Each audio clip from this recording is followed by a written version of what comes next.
Hello and welcome to Physics Mafia. Today we are going to discuss problem number 1.43 from Pirado-Hitley series. इस problem में यार हमें दे रखा है कि particle moves a along a circle of radius R, है ना। पार्टिकल है वो कैपिटल आर रेडियस की सर्कल के अलोंग पाथ, यानी कि वो सर्कुलर पाथ में घूम रहा है जिसकी रेडियस 50 सेंटीमीटर, आर की वैल्यू 0.5 मीटर जिसको हम बोल सकते हैं। So that it's radius vector R relative to the point O से रेडियस वेक्टर को इरोडो में जनरली पोजीशन वेक्टर को रेडियस वेक्टर, क्योंकि बोल्ड लेटर में लिखा गया है तो ये आर वेक्टर की बात कर रहा है। ये आर वेक्टर जो ये है रिलेटिव टू पॉइंट ओ, इस पॉइंट ओ के हिसाब से rotates with constant angular speed omega 0.4 radian पर सेकेंड, यानी कि इसके अबाउट जब ये घूमता है तो इस पॉइंट को अगर यहाँ से हम इसको कनेक्ट करते हैं तो ये वाला ये चलेगा इसके लॉन्ग, लेकिन उसको ज्वाइन करने वाला ये जो वेक्टर है जिसकी आर का मैग्नीट्यूड भी चेंज होगा, पहले बढ़ेगा फिर घटेगा, वो कांस्टेंट ओमेगा से घूम रहा है, यानी कि ये वाला जो आर वेक्टर है ये कांस्टेंट ओमेगा से घूम रहा है। Find the modulus of the velocity of particle and the modulus and direction of the total acceleration. इस पार्टिकल की वेलोसिटी कितनी है वो बताना है और इसकी टोटल एक्सेलरेशन कितनी है वो बताना है, ठीक है। तो हम इसको ध्यान से सुने ना, इसको ध्यान से सोल्व करते हैं कि पॉइंट, ये जो पॉइंट है इसको 0,0 बोल दे, यहाँ से आर वेक्टर ये जो है ये कांस्टेंट ओमेगा से घूमता है। मान लो इसका वर्टिकल के साथ में एंगल थीटा है, तो जो जिस रेट से ओमेगा ये थीटा चेंज होगा उसी रेट से तो ओमेगा बोलेंगे इसको, कि जिस रेट से ये थीटा का चेंज होगा वही इसका एंगुलर वेलोसिटी होगा, यानी कि ओमेगा को D theta by d T लिख सकते हैं, क्योंकि कांस्टेंट रेट से घूम रहा होगा तो ये एंगल जो होगा यहाँ से वर्टिकल से कांस्टेंट रेट से चेंज हो रहा होगा। ये जिस रेट से थीटा बढ़ रहा होगा उसी रेट से 90 माइनस थीटा घट रहा होगा, ठीक है। अच्छा, इस पॉइंट, ये पॉइंट जो है जिस पॉइंट पर पार्टिकल है वो पार्टिकल जो चलेगा वो पार्टिकल टेंजेंशियल पाथ में टच चलेगा, यानी कि अगर ये सर्कुलर पाथ में चल रहा है तो इस इंस्टेंट पर इस पॉइंट पर इसकी नेट वेलोसिटी इसके टेंजेंशियल डायरेक्शन में होगी, क्योंकि नेट वेलोसिटी हमेशा जो भी पाथ वो फॉलो करता है उसके टेंजेंशियल डायरेक्शन में होती है किसी भी इंस्टेंट पर। तो ये नेट वेलोसिटी इस डायरेक्शन में होगी, टेंजेंशियल डायरेक्शन में। ध्यान से सुनते जाना, इसमें बहुत सारी चीज़ें हैं। इस पॉइंट को अगर मैं सीधा आगे की तरफ बढ़ाता हूँ, इस पॉइंट को मैं सीधा आगे की तरफ बढ़ाता हूँ तो वर्टिकल के साथ में ये जो एंगल बनता है ये थीटा बनता है, यानी कि वर्टिकल यहाँ पर बनाऊँ, पॉइंट यहाँ पर है तो यही जो आर वेक्टर आगे बढ़ाने पर ये वाला जो एंगल है वो थीटा बनता है। समझ में आ गई क्या बात? अच्छा, अब ध्यान से सुनना कि सेंटर से, जो सर्कल का सेंटर है वहां से इस पॉइंट को मैं ज्वाइन करूं तो भी रेडियस कैपिटल आर बनता है और इस पॉइंट को ज्वाइन करूं तो भी कैपिटल आर बनता है, यानी कि ये जो ट्राइंगल बनेगा इस ट्राइंगल के अंदर ये भी कैपिटल आर है और ये भी कैपिटल आर है और ये हमारा स्मॉल आर है। अच्छा, ये थीटा है तो ये 90 माइनस थीटा। अब क्योंकि इस ट्राइंगल में ये वाली डिस्टेंस और ये वाली डिस्टेंस दोनों बराबर हैं तो इस ट्राइंगल के अंदर ये जो आमने सामने वाले एंगल हैं, इसको मैं थोड़ा और जूम इन कर लेता हूँ जब तक इस डायग्राम को समझते हैं। इस ट्राइंगल के अंदर क्योंकि ये दोनों साइड बराबर हैं तो इसके आमने सामने वाले एंगल ये 90 माइनस थीटा है तो ये भी 90 माइनस थीटा ही होगा, ठीक है। अच्छा, ये 90 माइनस थीटा, या 90 माइनस थीटा, तो टोटल कितने बन गए 180 माइनस 2 थीटा। तो क्योंकि ट्राइंगल के अंदर के टोटल जो एंगल का सम होता है वो 180 डिग्री होता है और ये 180 माइनस 2 थीटा मिल रहे हैं दोनों, तो ये 2 थीटा बन जाएगा ताकि टोटल 180 डिग्री बन जाए। अच्छा, ये 2 थीटा है तो ये 180 माइनस 2 थीटा होगा, ठीक है। अच्छा, और ये 180 माइनस 2 थीटा है। ध्यान से सुनो कि ये वाली जो लाइन है और ये वर्टिकल लाइन ऐसे समझ लो, ये वाली लाइन और ये उसके परपेंडिकुलर लाइन, किसके, इस आर के परपेंडिकुलर लाइन है ये, ठीक है। ये 90 माइनस थीटा है तो ये वाला एंगल जो है ये थीटा बनेगा। दूसरी बात मैं बोलूँ कि जो ये वर्टिकल लाइन है और ये हॉरिजॉन्टल लाइन है, ये सेंटर से ज्वाइन करने वाली ये लाइन है, यहाँ से अगर मैं इस वर्टिकल लाइन को देखूंगा तो ये जो हॉरिजॉन्टल लाइन होगा यहाँ पर ये परपेंडिकुलर होगा। ये वाला जो एंगल है ये 180 डिग्री माइनस 2 थीटा है, ठीक है। ये एंगल 90 डिग्री है तो ये एंगल कितना बचेगा, 180 में से 180 माइनस 2 थीटा माइनस कर दिया और 90 भी माइनस कर दिया तो ये वाला एंगल कितना बच जाएगा 2 थीटा माइनस 90 डिग्री। समझ में आ रही बात? हम लिखेंगे इसको कि ये वाला जो एंगल जो होगा वो 180 डिग्री में से माइनस कर देंगे कौन कौन से एंगल, एक तो ये वाला 90 डिग्री माइनस कर देंगे और माइनस कर देंगे ये वाला एंगल 180 डिग्री माइनस 2 थीटा। अब ध्यान से सुनो, इस 180 डिग्री में से ये माइनस का 180 डिग्री कट जाएगा, माइनस ये वाला माइनस और ये वाला माइनस मल्टीप्लाई करके प्लस का 2 थीटा बन जाएगा और 90 डिग्री को माइनस मल्टीप्लाई करके माइनस का 90 डिग्री, यानी ये वाला जो एंगल बनेगा इस ट्राइंगल के अंदर, इस एंगल को 2 थीटा माइनस 90 डिग्री लिख सकता हूँ मैं, ठीक है। अब फिर से ये वाली जो रेडियस होगी इसके परपेंडिकुलर ये वाली लाइन है, ठीक है ना, ये मैंने इसके परपेंडिकुलर लाइन बनाई है। इसमें ये टोटल एंगल जो बनेगा, ये वाला जो टोटल एंगल होगा ये 90 डिग्री है, उसमें से 90 माइनस थीटा है तो ये थीटा बनेगा। उस थीटा में से अगर मैं 2 थीटा माइनस 90 माइनस कर दूंगा, थीटा में से माइनस कर दिया 2 थीटा माइनस 90 डिग्री, तो ध्यान से सुनो क्या बन जाएगा, एक तो theta minus 2 theta minus theta बन जाएगा और माइनस माइनस प्लस 90, तो 90 माइनस थीटा बन जाएगा, ये 90 माइनस थीटा बन जाएगा। समझ में आ गई क्या बात? अच्छा, अब ध्यान से सुनो कि ये रेडियस है सर्कल की रेडियस है, तो ये रेडियस के परपेंडिकुलर सर्कल की टेंजेंट ये बनेगा। ये दोनों एक दूसरे के परपेंडिकुलर हैं। उस परपेंडिकुलर में से ये 90 माइनस 2 थीटा माइनस 90 है, 90 माइनस थीटा, तो टोटल मिलकर क्या बन जाएंगे? दोनों को जोड़ेंगे तो ये क्या बन जाएगा? 9 माइनस 90 प्लस 90 तो 0, और 2 थीटा माइनस थीटा मिलकर क्या बन जाएगा? थीटा। यानी कि टोटल ये 90 डिग्री है। 90 डिग्री में से ये एंगल थीटा है, तो ये कितना बन जाएगा? 90 माइनस थीटा। अब फिर से वही बात, ये तो जो ये वाली लाइन जो थी वो इस वाली रेडियस के परपेंडिकुलर थी। तो अगर उसमें से ये वाली जो लाइन है जो सर्कल की टेंजेंट है, वो अगर ये यहाँ पर 90 माइनस थीटा बना रही थी, यहाँ पर ये एंगल थीटा बना रही है। तो एक तो हमें हर एक एंगल पता चल गया, ट्राइंगल्स की ज्योमेट्री लगा लगा करके हमने वो चीजें ढूंढ ली हैं, जो कि बहुत जरूरी है, हेल्पफुल होंगी हमारे यहाँ पे। ठीक है। अब जो पार्टिकल की नेट वेलोसिटी होगी, वो नेट वेलोसिटी हमेशा टेंजेंशियल डायरेक्शन होगी, सर्कल के टेंजेंशियल डायरेक्शन में, इस डायरेक्शन में। ठीक है। अब ये वाले जो लाइन है, ये वाला जो रेडियस है, ये यहाँ पे ओमेगा स्पीड से घूम रहा है, तो इस पॉइंट की यहाँ पर परपेंडिकुलर जो वेलोसिटी होगी वो कितनी बन जाएगी? ये ओमेगा इंटू आर। लेकिन वो किसके परपेंडिकुलर होगी? इस रेडियस के परपेंडिकुलर। अच्छा, ये जो है ये वेलोसिटी इसी नेट वेलोसिटी का एक कंपोनेंट होगा, और इस नेट वेलोसिटी के और इस ओमेगा इंटू आर, जो कि अगर ये पार्टिकल इस पॉइंट के अबाउट अगर इस आर रेडियस में अगर ओमेगा एंगुलर वेलोसिटी से घूम रहा है और ये डिस्टेंस आर है, तो इसकी परपेंडिकुलर डायरेक्शन में रेडियस के परपेंडिकुलर ओमेगा इंटू आर इसकी वेलोसिटी होगी। यानी कि इस पॉइंट की इस डायरेक्शन में velocity omega into small R है। नेट वेलोसिटी तो इसकी यहाँ थी। इस नेट वेलोसिटी के दो कंपोनेंट होंगे, जो कि इस लाइन के एक तो परपेंडिकुलर और एक इस लाइन के अलोंग, दो तरीके से लिख सकता हूँ। इस वेलोसिटी का ये वाला कंपोनेंट तो आर की डायरेक्शन में है, जो कि आर के मैग्नीट्यूड को बढ़ाएगा, क्योंकि जैसे जैसे पार्टिकल नीचे की तरफ आएगा, देखो आर का मैग्नीट्यूड बढ़ रहा है, और फिर वापस नीचे जाएगा तब आर का मैग्नीट्यूड घटना स्टार्ट होगा। इस इंस्टेंट पर तो बढ़ ही रहा है, तो v का एक कंपोनेंट तो इधर आएगा जो कि r के मैग्नीट्यूड को बढ़ाएगा, और v का एक कंपोनेंट इसके परपेंडिकुलर डायरेक्शन में आएगा, जो कि इस r को रोटेट करवाएगा, जिसका रोटेशन का जो स्पीड है वो ओमेगा है। लेकिन नेट वेलोसिटी तो टेंजेंशियल डायरेक्शन में होगी, तो नेट वेलोसिटी के कंपोनेंट आएंगे, और इस वेलोसिटी और इस नेट वेलोसिटी के बीच में, इस कंपोनेंट और नेट वेलोसिटी के बीच में एंगल हमने जो कैलकुलेट किया था 90 माइनस थीटा था, तो v का कोस 90 माइनस थीटा क्या बन जाएगा? Omega into R. तो ये डायग्राम बहुत इंपॉर्टेंट था, इसका हर एक एंगल भी बहुत इंपॉर्टेंट है, इसमें जो मैंने चीज़ें बताई बहुत इंपॉर्टेंट है। अगर तुम्हें थोड़ा सा भी डाउट है तो वीडियो को बैक करके दोबारा से देख लेना।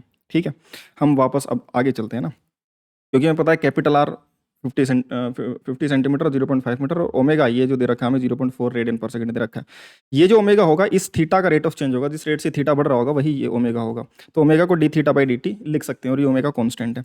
ट्राइंगल जो ओसीडी है, ओ सी और डी, इस वाले ट्राइंगल से हम ध्यान से देखेंगे तो एंगल सीओडी और ये ओसीडी ये दोनों बराबर हैं, ये वाला एंगल और ये वाला एंगल दोनों बराबर हैं। और अब इसमें पहला मेथड कैलकुलेशन का वेलोसिटी और एक्सेलरेशन निकालने का, उसमें ओसीडी वाला जो ट्राइंगल है, इसके अंदर ये सीडी है और ये ओसी है, और ये तुम्हारा ओडी है। यहाँ पर ये स्मॉल आर है, ये कैपिटल आर है, ये कैपिटल आर है। ये 2 थीटा एंगल था, यहाँ से हम परपेंडिकुलर डाल लेता हूँ सामने वाली साइड पर, क्योंकि ये दोनों साइड इक्वल थी, ये दोनों एंगल इक्वल हैं, तो या फिर जो परपेंडिकुलर बनेगा ये एंगल बाइसेक्टर भी बनेगा। ठीक है, तो एंगल बाइसेक्टर थीटा और थीटा। अच्छा, इस वाले ट्राइंगल से देखेंगे तो ये कैपिटल आर है, तो कैपिटल आर का कोस थीटा तो ये बनेगा, कैपिटल आर का साइन थीटा ये। फिर से इस ट्राइंगल में भी ये कैपिटल आर है, कैपिटल आर का कोस थीटा इधर जाएगा, कैपिटल आर का साइन थीटा इधर आएगा। यानी कि ये आधी कैपिटल आर साइन थीटा, ये आधी भी कैपिटल आर साइन थीटा, यानी कि टोटल डिस्टेंस ये ओडी 2r साइन थीटा लिखी जा सकती है। या फिर मैं OC vector plus c d vector का रिजल्टेंट मैं ओ डी वैक्टर बोल सकता हूँ। दोनों इक्वल मैग्नीट्यूड के वैक्टर्स हैं, और दोनों के बीच का एंगल जब मैं इसको हेड टू टेल कनेक्ट करता हूँ, तब जा करके हमें ये एंगल दिखाई दे रहा है। लेकिन मैं इसको आगे बढ़ाऊंगा तो ये एंगल इन दोनों के बीच का एंगल बनेगा। अगर ये 2 थीटा है तो ये 180 डिग्री माइनस 2 थीटा। तो दो वेक्टर्स जो इक्वल मैग्नीट्यूड के, उनके रिजल्टेंट जो बनेगा उसको मैं 2a cos थीटा बाई 2 से लिख सकता हूँ, थीटा उन दोनों के बीच का एंगल, जिसको हम अल्फा बोल रहे हैं, है ना, इसको हम अल्फा बोल दे रहे हैं। तो अल्फा की जगह रख देंगे 180 डिग्री माइनस 2 थीटा, और फिर सोल्व करेंगे तो वहाँ से भी 2r साइन थीटा निकल के आएगा, या फिर सीधे यहाँ पे परपेंडिकुलर डाल करके दोनों ट्राइंगल से देख लो कि ये r sine theta 2r sine theta बनेगा। तो स्मॉल आर को 2 कैपिटल आर साइन थीटा लिखा जा सकता है। ठीक है, अब इस वेलोसिटी का ये जो परपेंडिकुलर कंपोनेंट है, इस डायरेक्शन में जो कंपोनेंट है इस आर के परपेंडिकुलर, ये v cos 90 degree minus theta वो ओमेगा इंटू आर के बराबर होगा। Cos v cos 90 degree minus theta omega into r के बराबर होगा। तो cos 90 degree minus theta sine theta बन जाएगा, और स्मॉल आर को रख देंगे 2r साइन थीटा।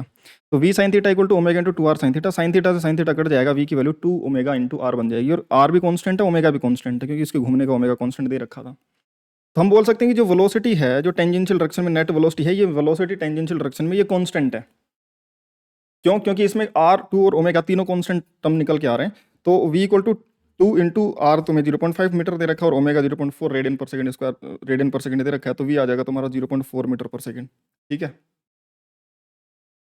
0.5 इंटू 2 1 बन जाएगा। तो ये स्पीड आ गई 0.4 मीटर पर सेकंड, ये कांस्टेंट स्पीड, पार्टिकल की स्पीड कांस्टेंट है इस मोशन में, ठीक है। हालांकि दिखने में बहुत कॉम्प्लिकेटेड सा मोशन लग रहा था, बट ज्योमेट्री से आसानी से सोल्व हो गया। दूसरा मेथड ये भी है कि देखो इस पॉइंट को तुम ध्यान से देखो, अगर यहाँ से ये वाली जो लाइन है और यहाँ से वाली लाइन दोनों को ज्वाइन करोगे तो एक्चुअल में तो सर्कुलर मोशन इस पॉइंट के अबाउट हो रहा है। इस पॉइंट से देखने पर ये जो ओमेगा, ये जो लाइन है, बस ये लाइन कांस्टेंट ओमेगा से घूमती हुई दिख रही है इस पार्टिकल को साथ देखने पर, ठीक है। अब हम ये इन दोनों इस ट्राइंगल में देखें कि यहाँ से अगर मैं देखूँ तो ये ओमेगा से घूम रही है, तो मान लो ये पार्टिकल चलेगा तो इसका सेंटर के अबाउट भी तो ये रेडियस वेक्टर ये भी तो बदलेगा। मान लो ये अगर ओमेगा से घूम रहा है तो ये वाली जो रेडियस वेक्टर है सेंटर से वो ओमेगा डैश से घूम रही है। अब वर्टिकल से ये एंगल थीटा है तो 90 डिग्री माइनस थीटा, ये 90 डिग्री माइनस थीटा, क्योंकि ये दोनों बराबर थे तो आमने सामने वाले एंगल बराबर है, 2 थीटा है।